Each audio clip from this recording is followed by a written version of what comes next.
다음으로는 교회 안에서의 신학적 논쟁과 문제에 대해 질문 드리고 싶습니다. 먼저는 그 목사님께서 여성 설교가의 등장에 대해서 설명하시면서 너희는 유대인이나 헬라인이나 종이나 자유인이나 또 남자나 여자나 다 그리스도 예수 안에서 하나이니라라는 그 갈라디아서 3장 28절 말씀이 더 이제 핵심 구절이고, 또 여자는 교회에서 잠잠하라는 이제 고린도전서 14장 34절과 같은 말씀은 시대 상황과 맥락에서 봐야 하기 때문에 여성 설교가와 또 여성 안수가 성경적이라고 말씀하신 것이 되게 인상적이었었는데요.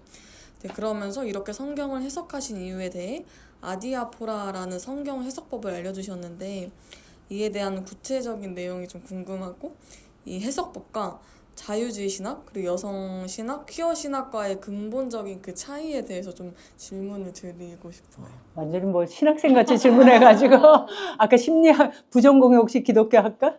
아니. 이 아디아포라라는 개념이 원래 이제 등장하게 된 게, 물론 뭐 이제 그 말은 오래전부터 있던 거지만 개신교 역사하고 관련해서 이 아디아포라라는 개념이 이제 17세기 굉장히 중요해져요. 16세기 말 17세기 오면서 이제 그렇게 됐던 배경에는 종교개혁 당시에 지금 이제 뭐 이런 여성 문제 이런 거 전혀 문제가 아니었고, 그 당시에는 그때는 이제 굉장히 중요한 문제가 뭐냐면 성례에 가는 게 굉장히 중요했어요. 그러니까 세례라든가 성만찬. 개신교에는 요 두 가지밖에 없는데 그 가톨릭 교회로 가면 전례라 그래서 7개가 있어요. 7개의 성례전이 있는데, 그런 거와 관련해서 이제 이걸 어떻게 해석하느냐 이런 게 중요했고, 특별히 개신교 안에서 이제 가톨릭하고는 확실히 차별을 만들었는데 개신교 안에서 이 통일이 잘 안 되는 거예요. 개신교 안에서. 지금하고는 또 비교 안 할 수 없게 단순한 차이였지만, 그래도 그때 당시로는 상당히 충격적. 왜냐하면 우리가 갈라서 나왔는데 우리 안에서 통일이 안 일어나. 굉장히 힘든데, 그 힘든 거에 가장 그 핵심에 있었던 게 성만찬이에요. 성만찬. 우리가 성만찬을 받잖아요. 그게 의미가 뭐냐? 이제 이게 굉장히 중요했어요. 그래서 이거 갖고 이제 논쟁이 심하고 막 이러니까 교회가 자꾸 나눠지고, 이제 이런 것들 때문에 신학자 중에서 이제 제안을 해요. 이런 문제는 아디아포라로 접근하자. 이제 아디아포라라는 말은 라틴어예요. 라틴어고, 아라는 건 항상 이제 라틴어에서 그 접두어가 그러니까 상관없다. 이제 그런 데 아가 많이 쓰이죠. 그래서 이제 아디아포라가 나와서 상관없는 것들인데, 뭐하고 그럼 상관이 없는 거냐 하면 구원과 상관이 없는 거예요. 그러니까 구원과 상관이 있는 거는 이제 아주 essential한 거예요. essential things라 그래서 중요한 거죠. 변화할 수 없어요. 예수 그리스도가 하나님의 아들이시고 우리의 구원자로 오셨고 성육신하셨고 죽으시고 부활하시고 그런 거. 그런 거는 이제 essential things고, 이런 건 non-essential things. essential 하지는 않다는 거예요. 이게 직접적인 아디아포라의 번역은 indifferent things예요. indifferent things. 그러니까 상관이 없다 이런 말이에요. 그 구원과 상관이 없는 그런 거. 그래서 이제 이런 아디아포라의 그런 신학적인 하나의 이렇게 그 성경에 나오는 내용을 우리 크리스천 라이프에서의 어떤 뭐 다양한 카테고리들을 좀 나누는 하나의 기준점으로 아디아포라의 개념을 이제 적용하기로 하는 거죠. 적용할 수 있다라고, 이제 이 여성 문제에 적용할 수 있다라고 생각하게 된 거죠. 현대에 들어와가지고. 이제 이 얘기를 하신 분이 이제 제인 덤치 더글라스 교수님이라고 제 지도 교수님이기도 하셨는데, 이분이 낸 책 중에 그런 책이 있어요. 칼빈, Women, Freedom. 이제 이런 책이 있어요. 그 책에 보면 이제 그런 얘기를 하죠. 이제 칼빈의 이제 신학 서적들에서, 또 이제 신학 주석, 성경 주석, 신학 서적, 이런 것들에서 나온 거에서 해서 이 고린도전서의 말씀이라든가 또 뭐 디모데전서 이런 말씀들을 해석하면서 칼빈이 여지를 주고 있다라고 이분이 해석해요. 칼빈이 딱 그렇게 했다라기보다는 이제 여지를 주고 있다라고 생각하는 거예요. 16세기 사람으로서 칼빈은 매우 16세기 사람이에요. 그러니까 20세기나 21세기 우리가 기대하는 말을 여성에 관한 한 하진 않아요.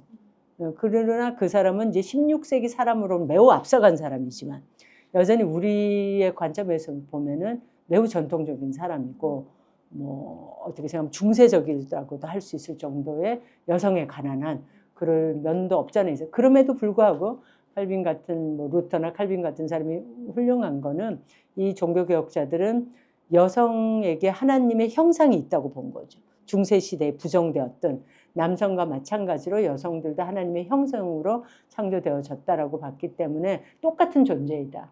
이제 이게 됐다라는 것 자체가 너무나 좋은 거잖아요. 그래서 그렇게 봤고 이 여성이 직분을 가질 수 있느냐, 직분을 가질 수 있느냐에서 이제 그 이전에 그 중세교회에서는 여성 산파가 세례를 줄 수 있었어요.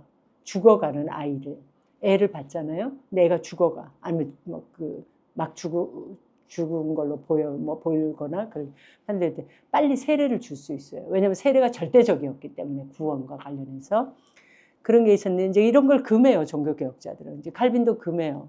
이제 그런 것들은 금하지만 동시에 이제 이 칼빈이 그 집사직이라든가 이제 이런 거에 관해서 여성에게 이런 직분을 허용할 수 있다라는 그런 거를 좀 열어놓습니다. 그 이후에 칼빈주의자들은 이제 여성 집사가 나오게 되고 이제 그렇게 되거든요.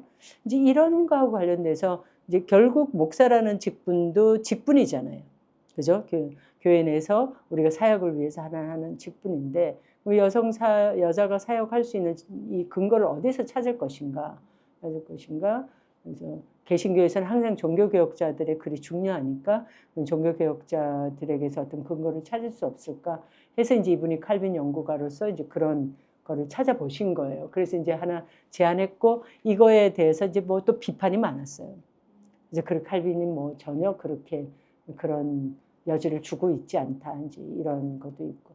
어쨌든 이제 그런 게 하나 뭐 그걸 우리가 좀 적극적으로 받으면 이런 여성 안수의 문제를 그 성경을 우리가 지켜야 되지만 다 지켜야 되는데 그 성경에 나오는 모든 걸 과연 다 지켜야 되는 건가라는 거죠. 뭐 레위기서에서 음식에 관한 규정이라든가 제사에 관한 규정이라든가 그런 걸 우리 멀쩡하게 안 지키잖아요.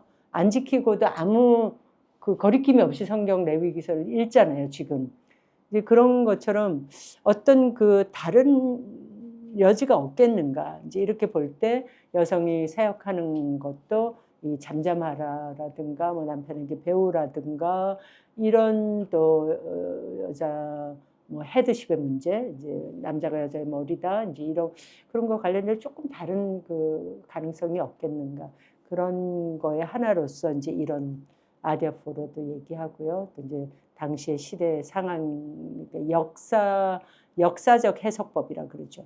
이게 문자적 해석이 아니라 그런 역사적 해석이 가능하다라고 보는 거고요. 이 해석이 가능하다고 보는 것을 모두가 믿지는 않습니다. 21세기에도. 그래서 여전히 여성 안수를 안 주는 교회들도 교회 여전히 꽤 있고요. 근데 그런 교단들도 도전이 많아요. 예를 들면 이제 우리나라의 대표적으로 가장 큰 장로교회로 가장 클 뿐만 아니라 우리나라 교단 중에서 가장 큰 교회가 합동측에 예수교 장로의 합동측이에요. 합동측에도 여자 졸업생들이 계속 있고 여자 신학생들도 계속 있어요. 받아는 줘요. 근데 안수는 안 줘요. 그러니까 이 사람들이 예전에는 이제 꼼짝없이 교회에서 다 전도사님만 했어요. 근데 이제 한 2000년 초반부터 들어와가지고 안수를 받을 수 있는 가능성이 생겼어요. 독립교회로 간다든가 뭐 그런 이제 단체로 가게 되면은 여성 안수가 가능하니까 이분들이 글로 가서 안수를 받고 목회를 해요. 그러니까 이제 이 합동측 교단에서는 굉장히 이게 도전인 거예요. 우리가 어떻게 할 건가? 이건 합동측 교단뿐만 아니라 다른 이제 같은 입장을 취하고 있는 다른 교천도 마찬가지인데 지금 이제 뭐 매해 9월이 되면 총회 할 때마다 이게 중요한 안건으로 논의되고 있거든요. 그래서 모두가 받는 건 아니지만 그런 해석이 가능하다라는 것, 그거를 이제 우리가 일단 알고 있으면 좋죠. 그래서 이런 해석법이 자유주의 신학하고 꼭 같이 가는 건 아니에요. 자유주의 신학에서 가장 이제 자유주의 신학과 이제 보수 신학, 뭐 복음주의 신학, 보수 신학과 복음주의 신학을 우리가 좀 더 요즘은 더 좋게 말하고 있는데요. 이제 이 복음주의 신학에 이제 큰 차이가 있다면 성경의 권위예요. 성경을 하나님의 말씀으로 그대로 받느냐 안 받느냐 이거거든요. 그러면 이제 복음주의 신학 안에서 아주 보수적인 사람들은 그 성경의 말씀을 그대로 받는다 그러면 그대로 받아야지, 다 그대로 받아. 왜 토시를 다냐? 잠잠하라 그랬으면 잠잠해야지. 그죠? 그렇게 말할 것이고, 복음주의 신학하는 분들 중에도 조금 더 열려있는 분들은 우리가 다 말씀을 지킨다. 그러나 이제 아디아폴, 복음의 핵심에 관련된 거 우리가 다 그대로 받는다. 성을 받지만 이런 이제 사역에 관해서 그리스도인들의 삶에 관해서 그런 상황적인, 역사적인 그런 해석을 우리가 적용한다. 이제 이렇게 해서 입장이 나지. 자유주의 신학은 굉장히 다른 겁니다. 자유주의 신학에서는 성경을 어떤 그 하나의 이제 문헌이죠. 예. 경전이지만 사람들이 서서 그게 이제 다양한 문서들이 조합해 편집되어져서 있고 그런 것은 비판을 통하여서 우리가 받아들일 수 있다. 그래서 결론은 같이 나올 수 있어요. 여성에 관한 건 결론을 가질 수 있지만 성경을 보는 출발점이 굉장히 다르다는 점. 이게 퀴어 신학은 매우 다른 거 아니겠어요? 이거는 매우 다른 거라서 여기서 꼭 같이 얘기 안 해도 될 것 같아요.